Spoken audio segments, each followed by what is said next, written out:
कल्पना कीजिए कि आपके पास एक क्रिस्टल की गेंद है जो यह बताती है कि ज्वालामुखी अगली बार कब फटेगा। दुनिया भर में सक्रिय ज्वालामुखियों के आसपास रहने वाले करोड़ों लोगों के लिए यह एक बेहद उपयोगी उपकरण होगा।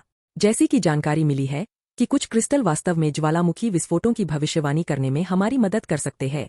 ये क्रिस्टल पृथ्वी के अंदर पिघली हुई चट्टान से सतह की ओर आने के दौरान बनते हैं। वैज्ञानिक प्रक्रिया में तेजी से होते विकास से हम इन क्रिस्टल से ज्वालामुखियों का गुप्त इतिहास पता कर सकते हैं, जैसे कि पिछले विस्फोटों का कारण, स्थान और समय। यह ऐतिहासिक जानकारी हमें यह समझने में मदद कर सकती है कि क्या भूकंप जैसे घटनाक्रम ज्वालामुखी में सतह की ओर मैग्मा की गति को ट्रैक करने का संकेत दे सकते हैं। मैग्मा अति गर्म पिघली चट्टान है जो ज्वालामुखी विस्फोटों का कारण बनती है। यह पृथ्वी के मेंटल में सतह से कई किलोमीटर नीचे उत्पन्न होती है। सतह तक आने की यात्रा में मैग्मा रास्ते में विभिन्न स्थानों पर रुक सकता है तथा एक जटिल मार्ग से होते हुए अंतः ज्वालामुखी के मुख की ओर बढ़ सकता है। जैसे जैसे मैग्मा ऊपर उठता है वह ठंडा भी होता है, जिससे छोटे छोटे क्रिस्टल बनते हैं जिन्हें विस्फोट के दौरान सतह पर लाया जा सकता है। जब मैग्मा सतह पर पहुंचता है तो यह बह सकता है, लावा उत्पन्न कर सकता है या विस्फोट कर सकता है, जिससे पाइरोक्लास्ट नामक खंडित कण उत्पन्न होते हैं। एक बार जब लावा और पाइरोक्लास्ट ठंडे हो जाते हैं तो वे ज्वालामुखीय चट्टानें बनाते हैं जिनमें गहराई से आए क्रिस्टल होते हैं। क्रिस्टल उन्हें बनाने वाले खनिज के कारण अलग अलग दिखते हैं।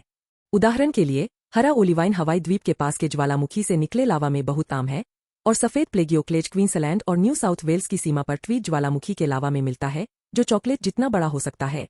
ज्वालामुखियों को समझने में सहायक एक बहुत ही महत्वपूर्ण खनिज क्लिनोपाइरोक्सीन कहलाता है। यह चमकदार काले क्रिस्टल बनाता है जिनमें विशेष रूप से बहुमूल्य जानकारी होती है। सवाल यह है कि क्लिनोपाइरोक्सीन में दर्ज जानकारी कैसी दिखती है। क्लिनोपाइरोक्सीन क्रिस्टल अक्सर छोटे रेत के दाने के आकार के होते हैं, लेकिन सूक्ष्मदर्शी के नीचे वे अपने विकास से जुड़ी बातें शानदार तरीके से बता सकते हैं कि विस्फोट से पहले ज्वालामुखी के अंदर क्या होता है। क्रिस्टल संकेंद्रित क्षेत्रों में क्रमिक रूप से बढ़ते हैं, बिल्कुल पेड़ के छल्लों की तरह। और जिस तरह पेड़ के छल्लों में जलवायु परिवर्तन का रिकॉर्ड होता है, उसी तरह क्लिनोपाइरोक्सीन क्षेत्रों का रसायन विज्ञान ज्वालामुखी के अंदर मैग्मा के वातावरण में बदलाव के साथ बदल जाता है।